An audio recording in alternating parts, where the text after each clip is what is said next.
We all know that we are celebrating our 76th Republic Day today.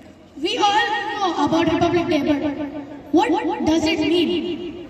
Let me just give you a recap again. Republic Day marks the day on 26 January 1950 when the Constitution came into effect. This day marks the transition of our country from a British dominion to a sovereign democratic republic. This date was also chosen to honor the Purna Swaraj movement of 1930. While August 15th celebrates our independence, January 26th represents our constitution, when our constitution came into effect, and the rights of all of us. So, on this day, we all recognize our freedom fighters and look back at what they did for our country. They gave their lives for our country. Our freedom fighters, soldiers, and all army officers, even our martyrs, we all are honored because of them. So today, I am going to talk about one freedom fighter. So I think everyone knows this person.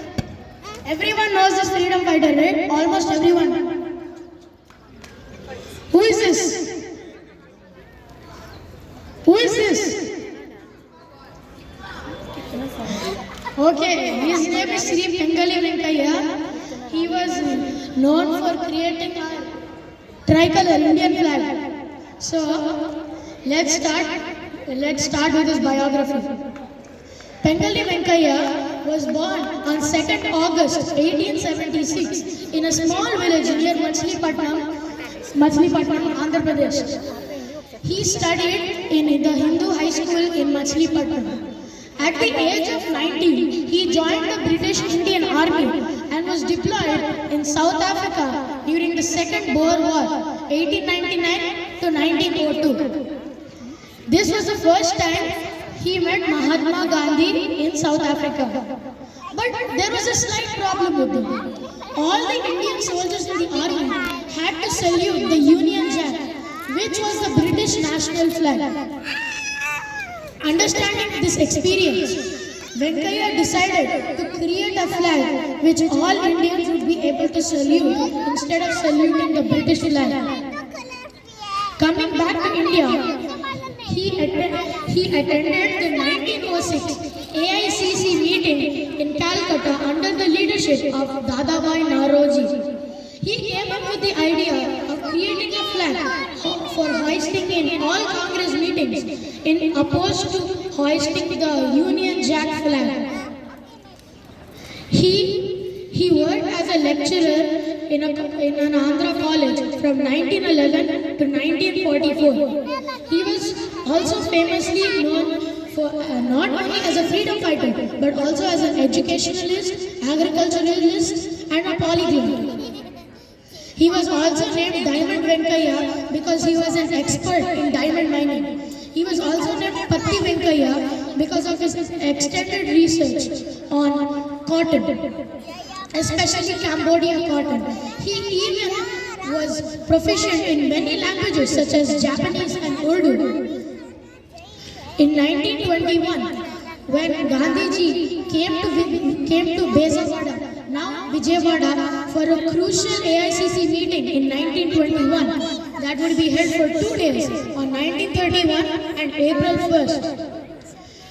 It was an immediate order for Venkaiah to create a flag in very short time. Under Gandhiji's suggestion, Venkaiah completed the draft of the flag in just 3 hours. The flag represented a khadi bunting on which the colors red and green were present. Red was present to represent Hindus. Green was there to represent Muslims. And under Gandhiji's suggestion, Venkaiah also added a white stripe to represent all the other religions and communities in India. Since then, more than 25 drafts of the Indian national flag were created. And since 1921, in all Congress meetings throughout India, this flag was used. On 22nd July 1947, the final version of the Indian flag was developed. The tricolor flag which we have now, it was developed just 25 days before our Independence Day. After that, Pingali Venkaiah died on 4 July 1963. He is still remembered nowadays. In 1995, the Chief Minister of Andhra Pradesh, Sri N.T. Ramarao Garu, inaugurated a statue among the 31 state icons at Tank Fund in Secunderabad.